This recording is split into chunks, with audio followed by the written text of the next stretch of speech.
Hello book lovers, and welcome back or welcome to Neckhead's Bookish Cafe. Today I'm here to do a very spontaneous video. I am filming this on my lunch break. I have been hearing a lot about this page called, Read Your Color. I have no idea what to expect. I've seen some people post some videos about it. Some people are giving book recommendations based off of it on Instagram. It seems to be some sort of reading taste quiz. So I was like, let's take the quiz and see what it says. This will maybe be a short video. I honestly have no idea how many questions there are. We're just gonna go through it, you and me. We're experiencing this for the first time together. I have no idea where this is gonna go.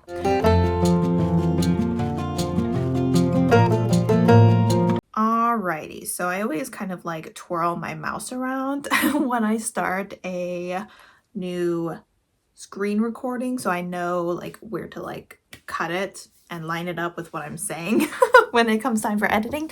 So here is the page. It is www.readyourcolor.com.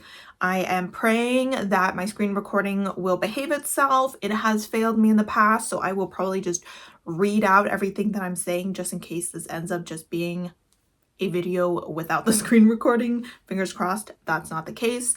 But this says the reading assessment that will get you the reading books you love. Now, I will say that I'm already pretty good at picking out books that I know that I'm gonna like. I have a pretty high success rate, so this might be a little bit better for people who are a little bit newer to reading and they're kind of like still exploring. I mean, I obviously am always looking to get out of my comfort zone. You know, my tastes change. Things I might not have liked in the past, I may now like. Things I have liked in the past, I may now not like. Things like that.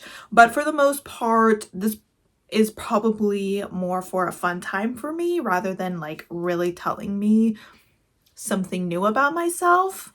But that being said, it is free, and how it works is you take the assessment. It says our assessment is carefully crafted to pinpoint what it is that makes a book click for you. This goes beyond just genre. Our 8 reading types get to the heart of what makes you turn the pages.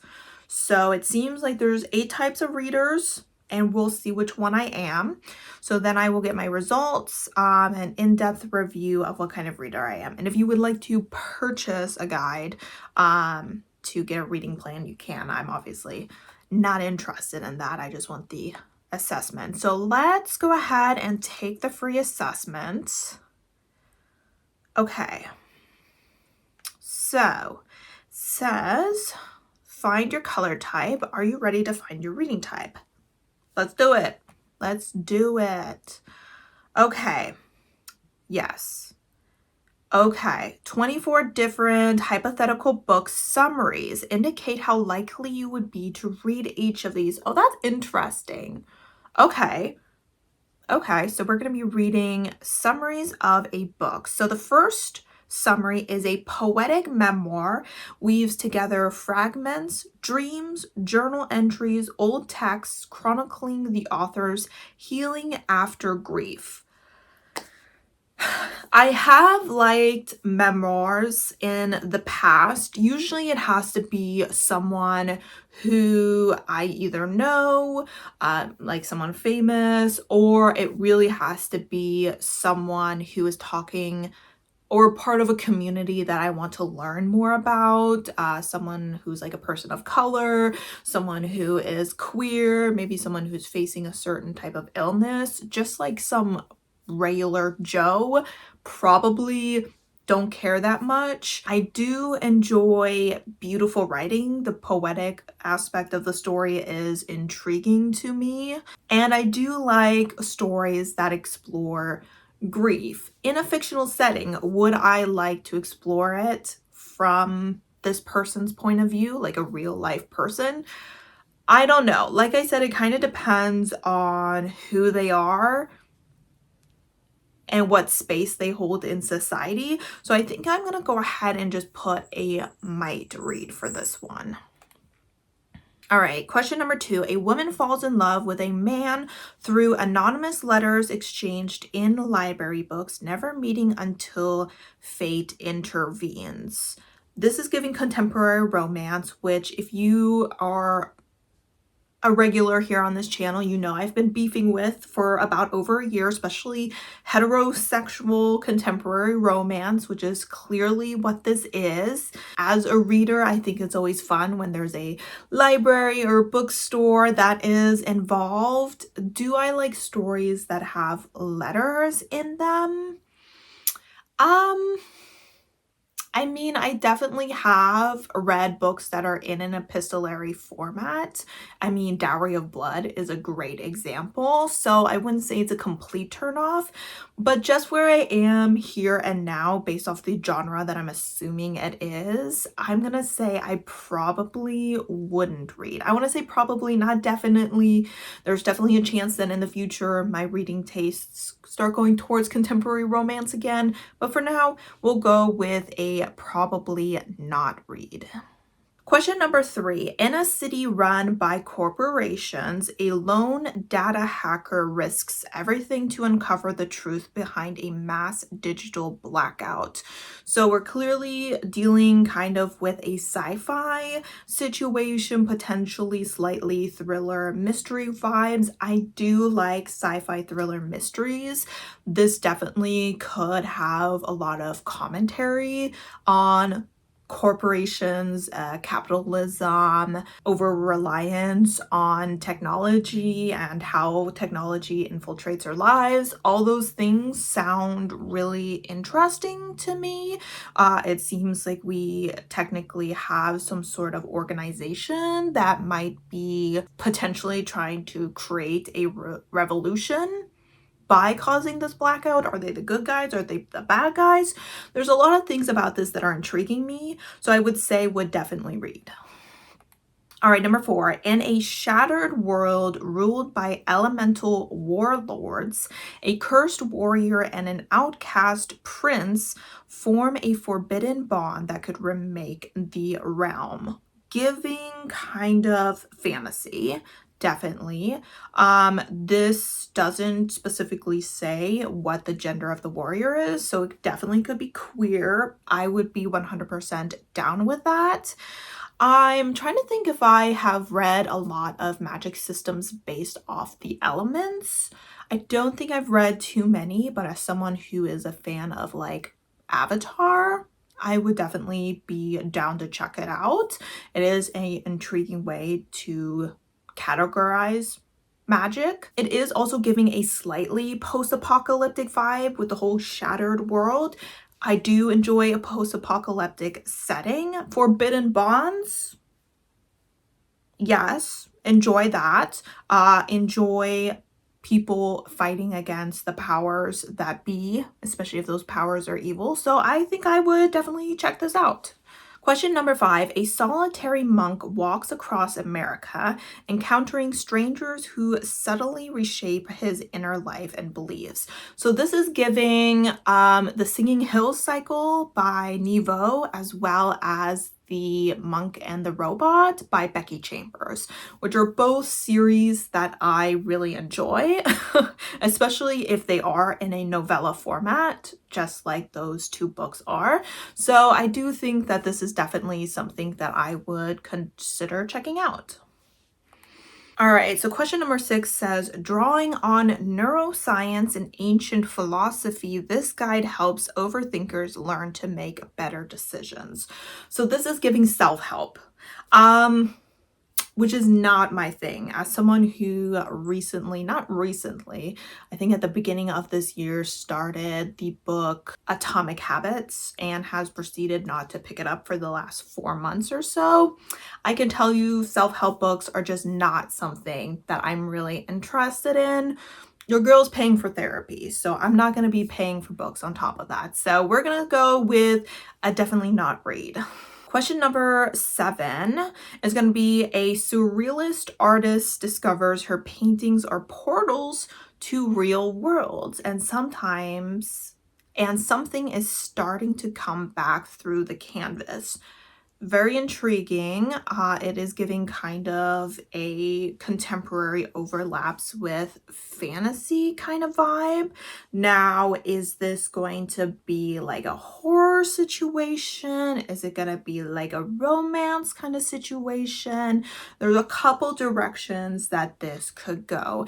As someone who just recently read and loved Don't Let the Forest In, which talks about paintings coming to life and haunting its artists, I am definitely pro this synopsis. I think it could be really well done, especially if the author really focuses on exploring diverse worlds. Now, I'm not an artist. What does surrealist mean? I don't know. I might have like a slight general idea of what it is. I believe surrealist is like realism adjacent, where like things are just slightly skewed. Like, what was that one guy who had like the melting clocks? I don't know. I'm just making stuff up. So I think that we could definitely be interacting with some really cool creatures, and depending on what author is writing it. But I also have a feeling that it could potentially very easily move towards lit fic vibes, more so than horror or fantasy. So that makes me a little nervous, the fact that I don't 100% know the genre. So I'm going to go with would probably read. It really depends on what the primary genre of the story is. All right, so question number 8. A grumpy CEO starts to rethink what's important to him after he falls in love with the new vice president of marketing. It's giving contemporary romance. I mean, we could really put any gender in here. It could be sapphic, it could be male, female, trans, non-binary, male, whatever you want it to be. But I am not a big fan of office romances. I've read a few that have kind of worked. I don't know. I'm thinking of, what's that book called? I'm gonna put a picture of it here. This one kind of is an office romance, but it's not like a office. It's like in a newspaper kind of office. So there are certain situations where you could say workplace romance and I'm down with it, but there's other times I've just read too many office place romances and not liked them. So I'm going to assume that this is like, I'm going to say with probably not, just based off of what I'm getting from here. Okay, so question number 9. An ex-assassin hiding in Alaska must confront his past when his daughter is taken by a vengeful arms dealer. I'm gonna be honest, this is not a type of book that I've ever picked up and doesn't really seem like the kind of book that I would read. Movie, yeah, I would probably watch this as a movie. Read it as a book? No, I don't think so. I'm going to say I would definitely not read this. It's not really my usual thing. Okay, question number 10. A chef journeys across post-Soviet Europe searching for the recipes that defined her grandmother's lost homeland. It's giving historical. I'm not a big historical person. I'm gonna be honest. Also, it's giving post-Soviet Europe. I feel like historical set in Europe interests me even less, just because it's very overdone both in movies, in what I learned in school, and in books. So I'm gonna say I would not pick this book up. A multi-generational novel. Haven't had the best luck with those. Told from the perspective of a single house and the people who lived, loved, and died within it. So it seems that the narrator is a inanimate object. How do you say that word? You know what I'm trying to say. It's not a living, breathing being. It is a house, which is definitely a interesting perspective, especially since this house will be confined to only seeing what happens in the home, and a lot of things happen outside of the home. But I am not a huge generational family kind of girl. I often feel like depending on how it's written, we never get enough time with the characters before we move on to the next generation. Oftentimes, these stories give kind of a short story vibe, which is not something I love. So it sounds intriguing, but I probably wouldn't read. So I'm gonna go under probably not read. I probably could be convinced to read it, but it's not very likely. All right, so question number 12 is going to be a deep dive into how food systems, global trade, and local economies shape the way we eat and how we eat better. So this sounds like it's going to be a nonfiction. I do like environmental nonfiction, but this seems to be a little bit more focused on trade and consumerism and all that jazz, and maybe even like pesticides and just other chemicals that we are putting into our foods, and maybe even food deserts. Those are all interesting things, but if I'm being honest, I'm just never gonna read a nonfiction book about it. I have definitely seen some documentaries on it and would definitely watch more in the future, but in book format, I'm going to go ahead and say probably not. Question number 13. A linguist and an ex-CIA operative must decode an ancient manuscript before a secret society reshapes history.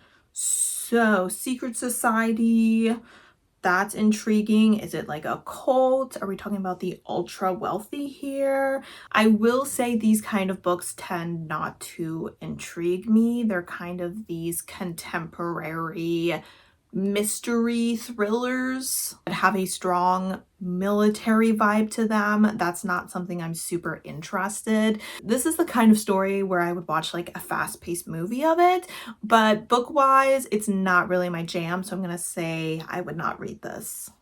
Question number 14. A novel told entirely through footnotes and deleted Wikipedia entries reconstructs the life of a time traveler who never existed.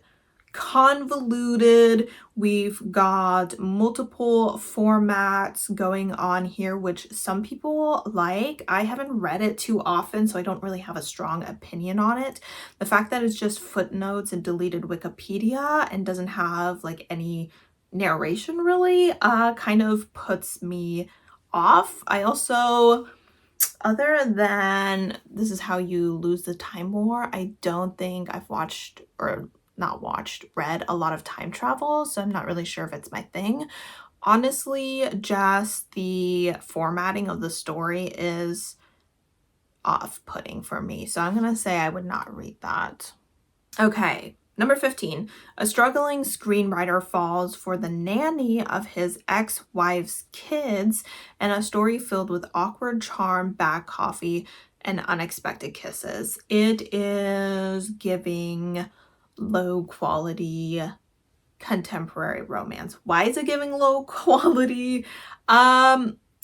Just the wording of it. I can just tell that if this was a synopsis on the back of a traditionally published contemporary romance, that I would be reading nothing new, that it would probably just not give me anything. It would probably have a type of humor that was leaning more towards uncomfortable and annoying than actually funny. So just based off of this alone, I just know that I am not going to be reading this book. I'm so harshly judging a book that doesn't actually exist, but it's just, I'm going off vibes here, guys. That's what I do when I judge books. It's just vibes.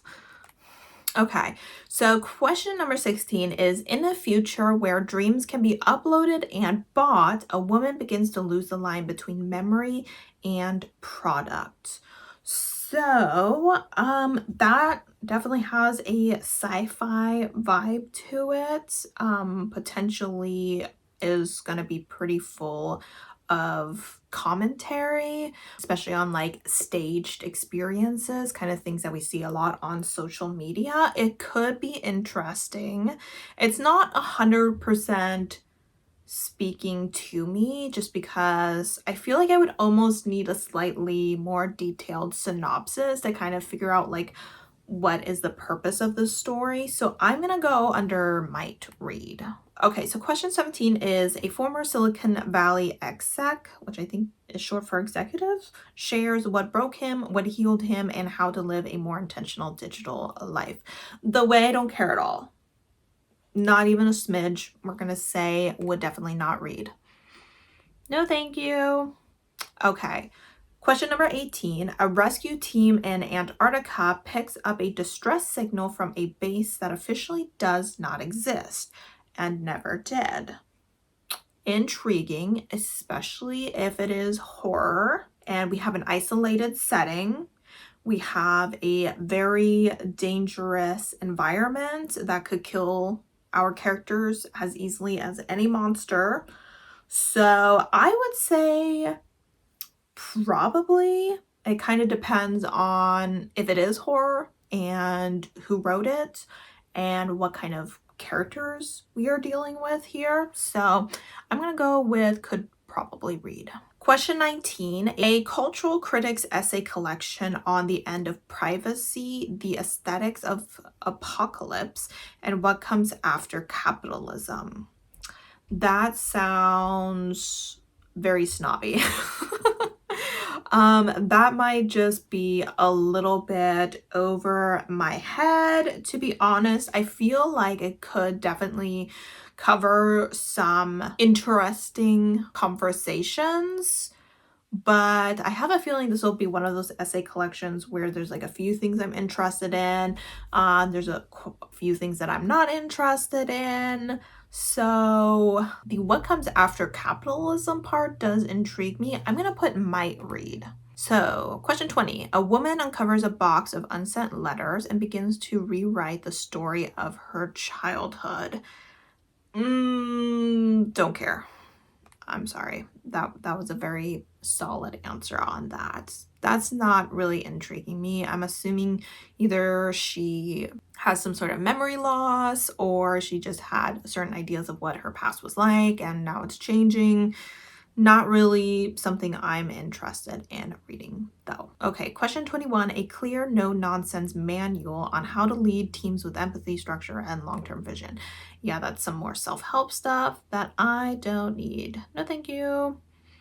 So, question 22, an ornithologist joins a rogue expedition into the Congo to find a supposedly extinct bird. Then the team starts vanishing one by one. Questions. This is giving kind of similar vibes to the Antarctica question, you know, where you have people that are essentially kind of isolated and they're in danger, and it's the environment that they're in danger from, but potentially there's some other stuff going there. It definitely could be intriguing. But what if they talk about birds a lot? Let's see. I'm gonna go with might read. I'm not 100% sure. Second to last question. In an alternate 1800s, a woman disguises herself as a man to join a pirate crew in search of a mythical island said to grant second lives. Historical, potentially slightly magical.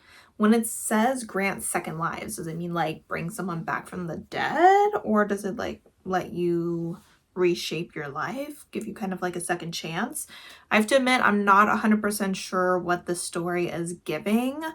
Pirates are not something that I'm overly drawn to, despite being a fan of Pirates of the Caribbean. But honestly, I feel like unless it was queer, I probably wouldn't read this. So I'm going to say would probably not read. But if there was like a sapphic romance or something going on, I'd be like, maybe. Last question, 24. A box of mementos hidden by her late husband sends a young widow on a cross-country road trip through memory and mourning. Absolutely not. Okay, I know earlier I was like, oh, I like stories about grief. not this lit fic. It's probably going to be very slow paced. There's probably going to be a ton of talking. It's just not something that I usually like to read. So, okay, let's see what this says. Here is the outcome. So it looks like I'm primarily a red reader, a blue reader, and then orange reader. Those are all tied. I'm definitely not a green reader. Purple and yellow. Okay, so what does any of that mean? All right, sorry, we had some technical difficulties, but here we are.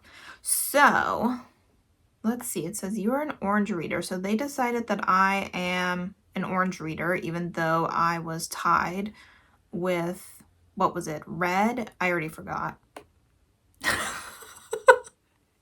I already forgot.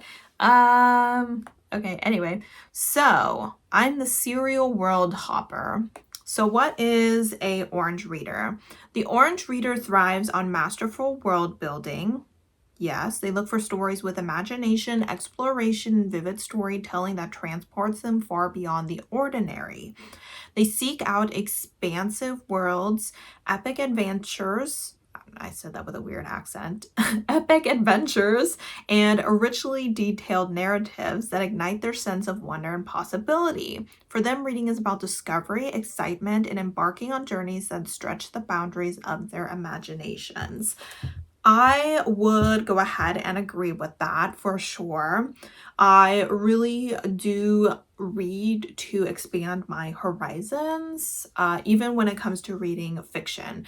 For me, reading has a lot to do with growing as a person, growing your understanding of the world, growing your understanding of other people, increasing empathy, all of that stuff. I love exploring new worlds when I do read fantasy or even sci-fi. For me, world building is relatively important. That's why I often struggle with like romantasy, which is set in a fantasy world but does not prioritize or even do world building very well often, unfortunately. So I would agree with this for sure. So let's see what kind of books I am reading. The books orange readers love are immersive, expansive, and filled with boundless imagination. Whether journeying through epic fantasy realms, futuristic landscapes, or historical adventures, they crave narratives that transport them beyond ordinary boundaries. They are drawn to richly detailed worlds, complex plot, and unforgettable characters who embark on extraordinary journeys. They prefer stories that ignite their imagination, stir their sense of wonder, and challenge their perceptions of possibility.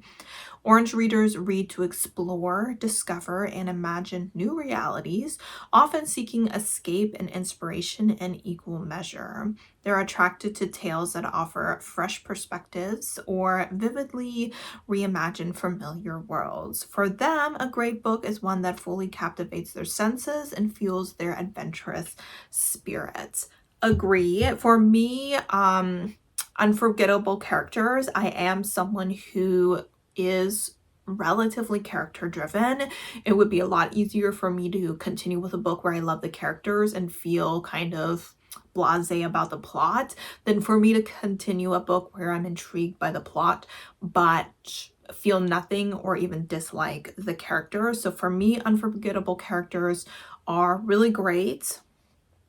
I do love when characters go on a journey, whether that's a physical journey or a spiritual, emotional self-growth kind of journey. I love seeing progress in our characters' lives. And the quote, challenge their perceptions of possibilities. I quite enjoy reading that as well.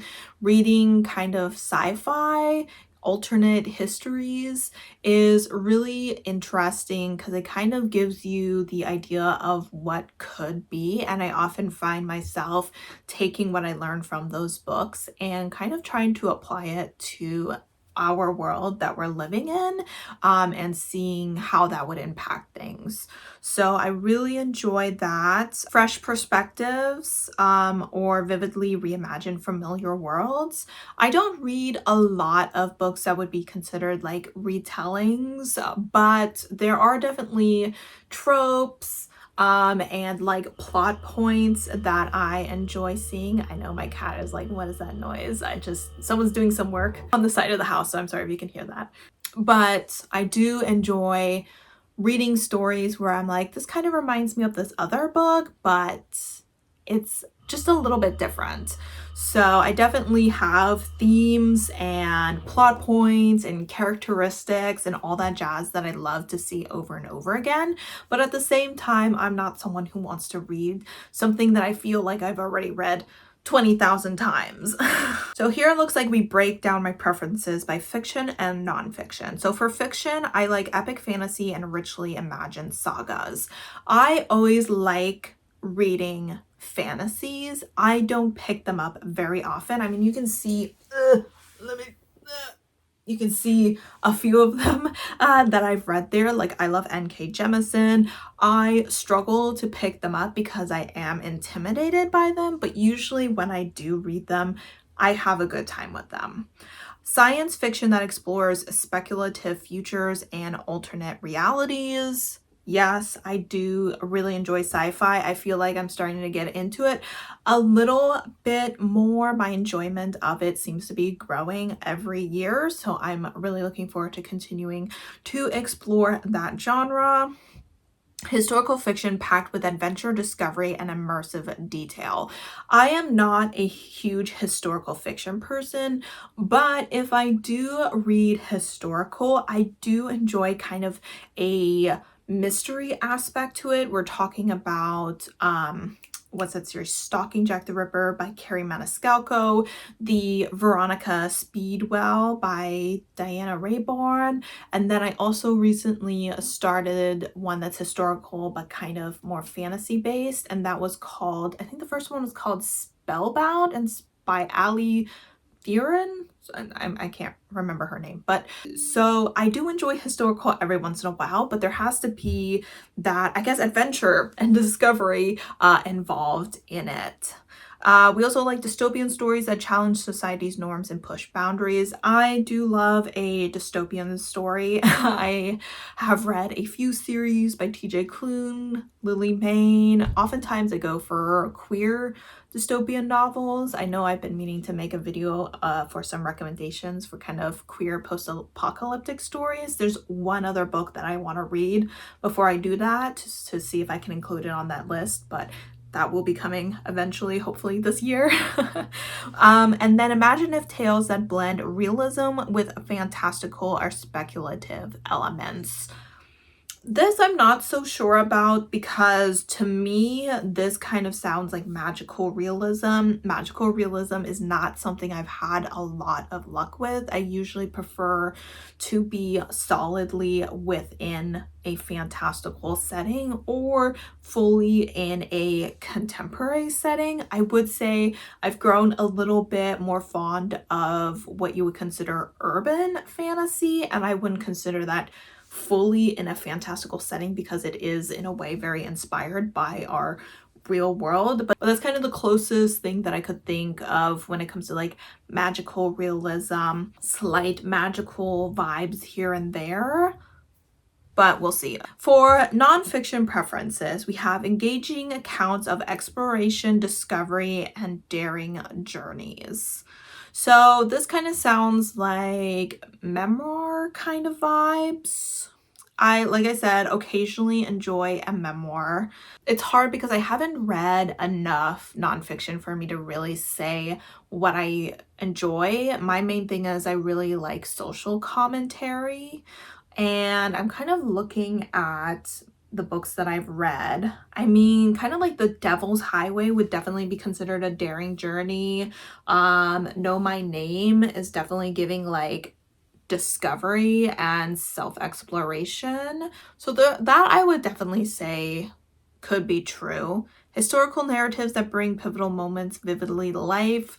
I would say no to that. Scientific explorations that push the boundaries of current knowledge. I would say there are definitely books that I would be interested in that maybe question the way that we are currently doing things, the way the majority of people might think the scientifically correct way of doing things, and kind of explaining why things should be different than they are. So I would agree with that to a degree. I feel like, and it's kind of hard because I feel like some of the stuff that when it comes to scientific books I'm into is like environmental, where to me, someone being like, hey, we need to start planning for the fact that our climate is changing and it's changing our landscapes, and our ability to live in these lands is not really pushing scientific boundaries. That's just common sense.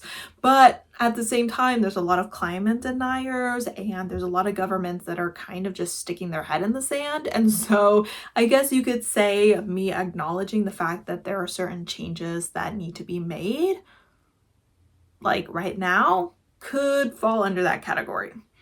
So travel logs and adventure memoirs brimming with excitement and discovery. No thank you. That's not really something I've ever read and don't really foresee myself reading, to be honest. And then thought-provoking essays or books that speculate on humanity's future. To a degree, I would say yes on that. I've definitely read a few work essays that are definitely talking about how things are now, how the past kind of is warning us about what's to come, and what steps we could potentially take to make those changes for a better future, and how making certain changes would positively impact our future. I know I just recently bought a book that is talking about changes that we need to make to become closer to nature and that we can live more in harmony with her instead of destroying her. So that I would definitely say sure. So let's see. These are the recommendations they gave me. Have I read any of these? No. I have no interest in reading Dune. I know I'm never gonna read Dune. It's just not gonna happen. I am watching the movies and I am enjoying them. Brandon Sanderson, I will read him one day. I don't know when. It intimidates me because I'm someone who prefers not to start series until they are completed. He will probably be writing in this Cosmere of his until the day that he dies. So one day I will just need to suck it up and dive in. When will that be? I'm not sure. Outlander, I'm never gonna read those books. I've heard some problematic things about them. I have watched the show. I stopped watching the show at some point. I think there was a relationship between, I think Claire, is that the main character? Claire and Jamie's daughter and this other guy, which was just, I couldn't deal with it. I was like, oh my god, no thank you. But I think I watched at least 2-3 seasons of it and did enjoy it for quite a while. I watched it with my mom, and you know how much sex is in that, so give me a pat on the back for going through that. And then we have Shogun. Me and my parents started watching this show, but it was just very slow paced and we just got like a little bit bored with it. We don't watch a ton of TV. Let me rephrase that. As a family, we don't watch a lot of TV because I spend a lot of time editing or reading. And so if I do join them for a TV show, chances are we might only watch like 1 or 2 episodes a week. And when it's a very slow paced show, then it just feels even more dragged out. So yeah. So I personally wouldn't think that these recommendations are the best for me, but I feel like some of the characteristics that this whole quiz gave was all right.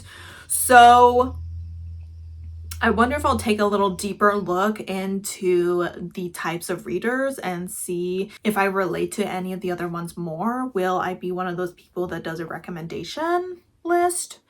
maybe, I'm not sure. It does intrigue me to do so. It really depends on if I feel like I can find enough books for each category, and I might do it as an Instagram post. I might do it as another YouTube video. I don't really have any plans, so don't like expect anything from me. I'm just talking here. But yeah, no. So I thought that was kind of interesting. Oh, here's some more books that they think that I would like. Neil Gaiman, don't you dare recommend that man to me. Don't you dare. Anyway, yes, so that is today's video. Have you taken this quiz? And if so, what color or colors, if you're like me and you tied, did you end up getting? And do you think that it was accurate? As always, guys, thank you so much for supporting my channel by watching my videos, and I hope to see you next time. Bye!